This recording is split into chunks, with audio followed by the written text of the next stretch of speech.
loss, but how would you evaluate the entire seasons, getting James, getting Russ to go to take a role off the bench, dealing with Kawhi's injuries up and down? How would you view this in light of the season's over now? I just view it as a great opportunity. You know, acquiring James, getting James here, a guy that can pass the basketball, make it easier for our other guys. So PG and Kawhi don't have to do all the lifting offensively.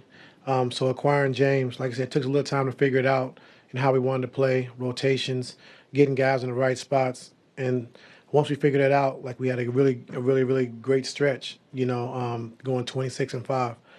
After that, we had some injuries, guys, in and out, minute restrictions, stuff like that. Kind of killed our flow. But then I thought, towards the end of the season, we got that back. And, just, it's always the what if, and so I give our guys credit, like I said, for just sticking with it through all the ups and downs and all the negative scrutiny and all the things that they went through this season. But to come back and do what we did and like I said, finish fourth in the West in a tough Western Conference, and having to go into a series again, shorthanded. And so I give our guys a lot of credit, for the scrap and and not just give, like I said, the Clippers opportunity for me having an opportunity to have these guys and work with them every day, and they put the work in and we got better, and so, tip your hats off to Dallas. They played a hell of a series. J Kidd and Duds and, Sweeney, they had these guys prepared. Like they had a game plan, a really good game plan. They stuck to it. They executed it. And like I said, J Kidd did a hell of a job, and so when you come into a hostile environment like this, you can't give up 18 offensive rebounds. You got to secure those balls and hit bodies, in which we talked about coming into the series. And then I just thought, in that first half, I thought Zoo was dead, after he had to play 22 minutes in the first half just to kind of get back in the game. We were down 13, and PG and James as well playing 22 minutes. It caught up with us, and you saw that, in the third quarter and, into the fourth that, we just ran out of gas, and so Kyrie, excellent performance in the second half, only having 2 at halftime, ended up with 28. I thought we did a good job mixing up our coverages, with Luka trying to keep him off balance. But overall, like I said, I'm proud of my guys, and I'm happy. I was happy, for the opportunity, and I'm happy to work the guys put in to get to this point. After you touched on some of this, but after getting some stops and buckets to tie things up at the half, what was that biggest difference, particularly in that third quarter, to go down? Came out, had 3 out of 4 bad possessions, turned the ball over. They got a couple easy ones in transition, and we just wasn't sharp, offensively, which allowed them to get out in transition, get a couple steals, get a couple easy baskets, and then they went up 8, and they kind of had the momentum from there. I think Kyrie had 15 at the end of the third and then ended the game with 30. What was so hard about defending him, particularly behind the arc?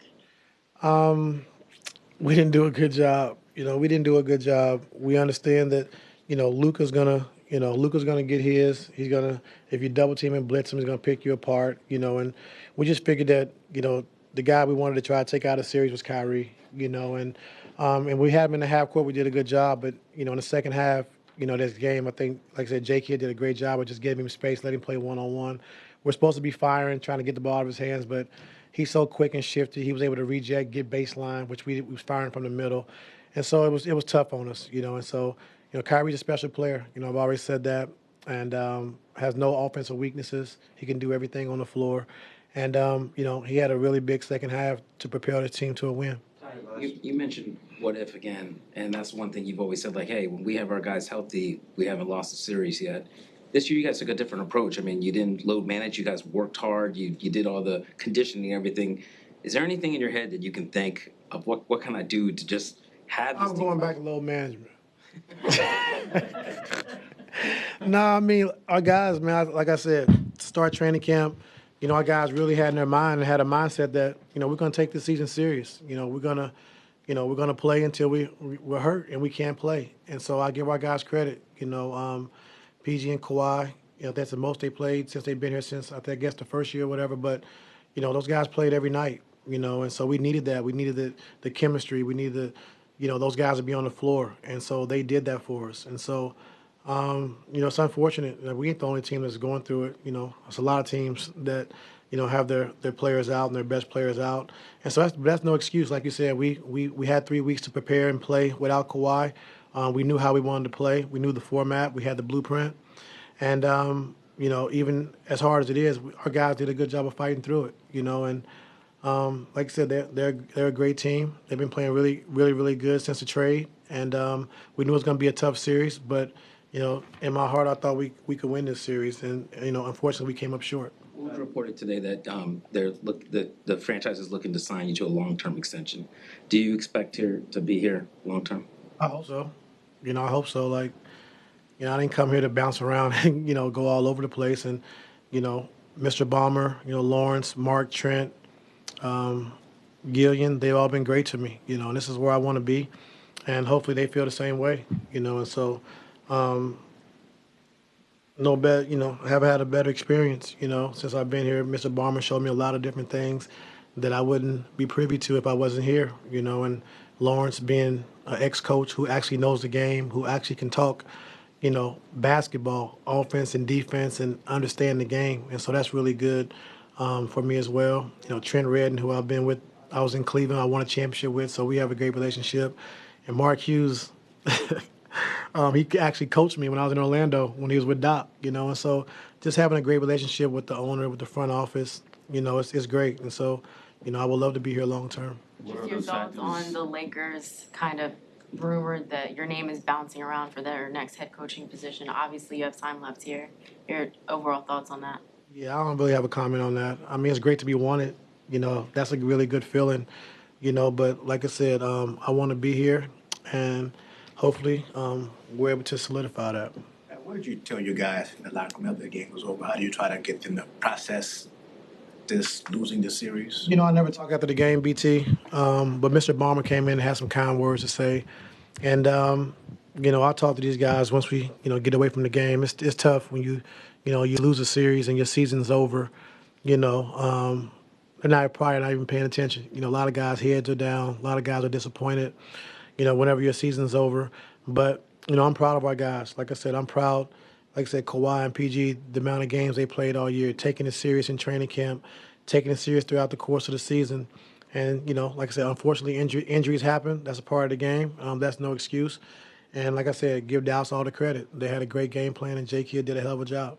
Talked about Steve and how much you admire him. What did that mean for you, everyone, to have him come in to talk to the guys, even if they were? I mean, it means a lot. I mean, you have the 10th, 8th, 7th, 8th richest man in the world, and he's a real fan. Like, he's a real fan. Like, he treats us like family. He actually genuinely cares, about each individual.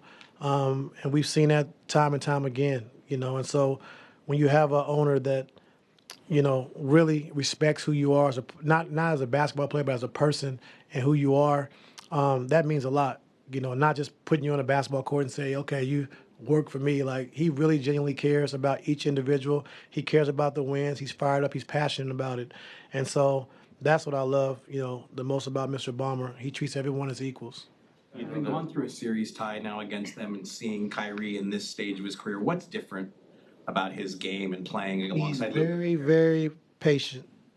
You couldn't get this Kyrie when I had him, 2016. He was a flat-foot killer. Like, he wants to kill you every moment, every second.